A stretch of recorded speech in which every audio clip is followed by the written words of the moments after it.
Jeg vil her vise jer, hvordan vi fjerner ben fra hele lår, som jeg har her, købt i dag.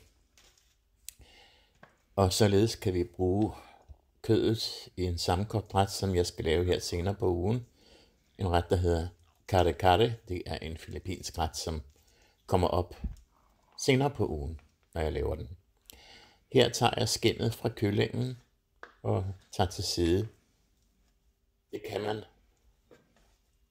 riste eller stege, grille inde i sin airfryer, så det næsten bliver som flæskesvær. Man skal nok lige lægge lidt over dem, så de ikke gør, men det kan bruges til madlavning og lægge ovenpå, ligesom vel som flæskesvær fra svinekød. Ser her, hvordan jeg tager skindet af fra kyllingen. Så tager jeg en fileteringskniv ned igennem benet.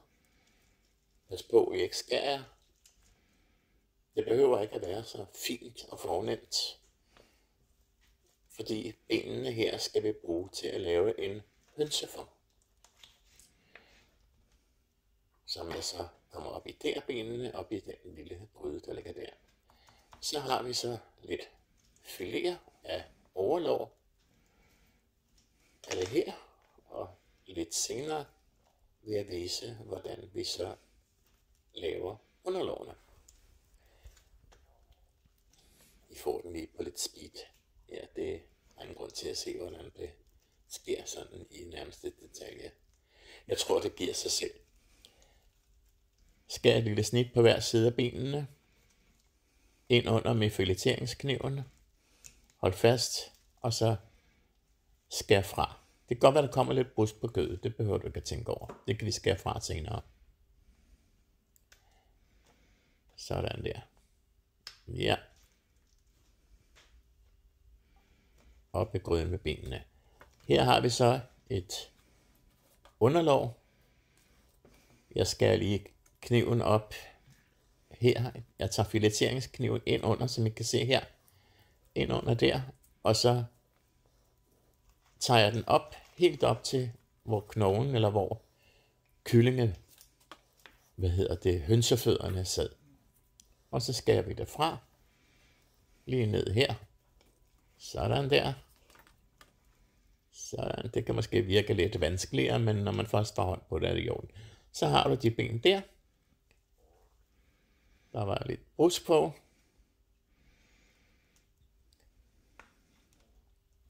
Og så har vi et pænt stykke kød der.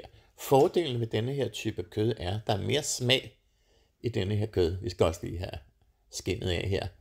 Fordelen ved det er, at der er mere smag i denne her type kyllingkød, og man kan samtidig få det rimelig billigt.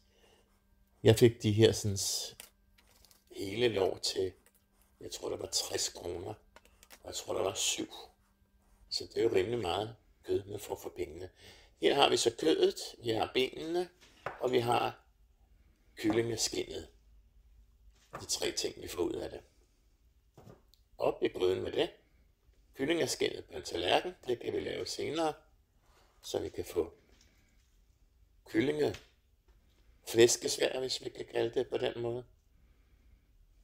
Og så har vi her kyllingelår, underlår og overlår, som vi nu vil skære i passende stykker til en gryderet, der hedder kare kare. Det er en filippinsk ret, som jeg viser jer her senere på ugen, hvordan man laver den. Sådan mundrette stykker skal I skære dem i. Og så er det bare derudad. Og når du så har skåret dem i disse mundrette stykker, kan du fryse dem ned, som jeg gør, fordi i dag er det tirsdag, og jeg skal først bruge dem på lørdag. Det vil sige, at jeg skal forberede min ret fredag, for den må godt stå over natten, og den kan komme ud og stå, fordi det er koldt lige i øjeblikket. Så her speeder vi lige op, så det bliver en ordentlig stak, ordentlig portion af disse kyllingestykker. Jeg håber, I kunne lide min video og kunne bruge det til noget, til når I skal lave en kyllingeret. Tak fordi I så med, og glem ikke at følge mine andre videoer og tutorials. Ha' en strålende dag.